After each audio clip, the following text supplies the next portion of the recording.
गोरी गोरी गाली चेहरा कमाल है, गोरी गोरी गाली चेहरा कमाल है, दिखे में भारी सनानी है।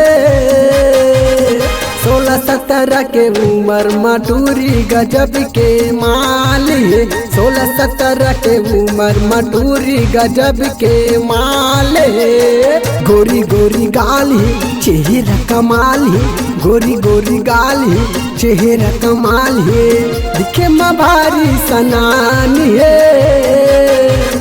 16-17 के उम्र मटूरी गजब के माल है, 16-17 के उम्र मटूरी गजब के माल है।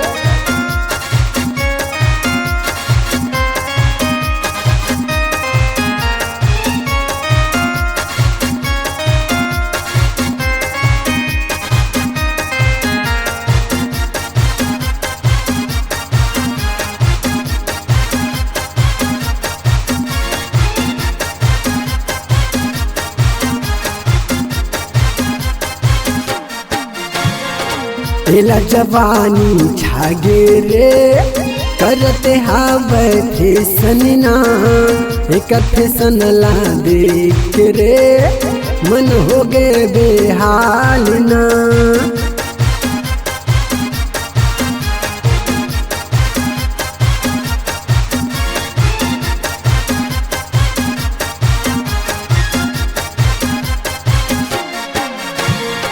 तेला जवानी छागे रे करते हावे फैसनना, एक फैसन ला देख रे मन हो गए बेहाल न।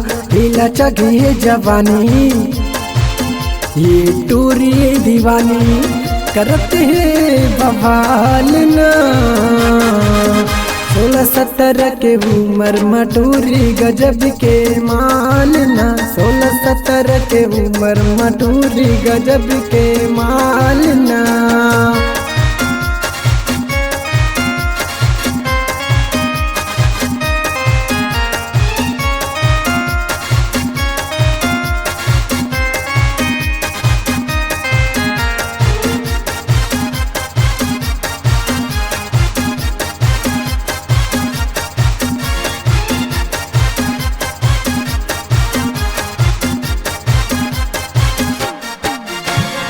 सोलह 17 उम्र करत है नदानी, अभी ले काबज टूरी रे लगावत है आगी।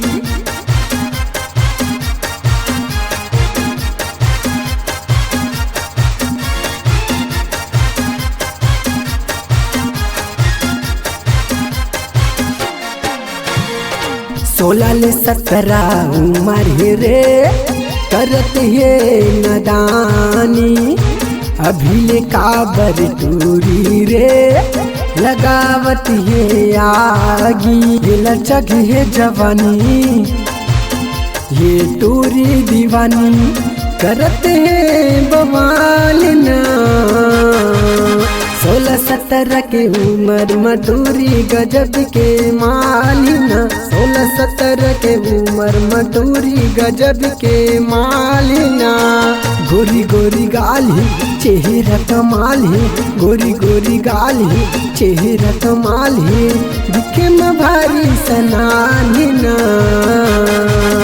16-17 के उम्र मटूरी गजब के मालिना, 16-17 के उम्र मटूरी गजब के मालिना, 16-17 के उम्र मटूरी गजब के मालिना, 16-17 के उम्र मटूरी गजब के मालिना।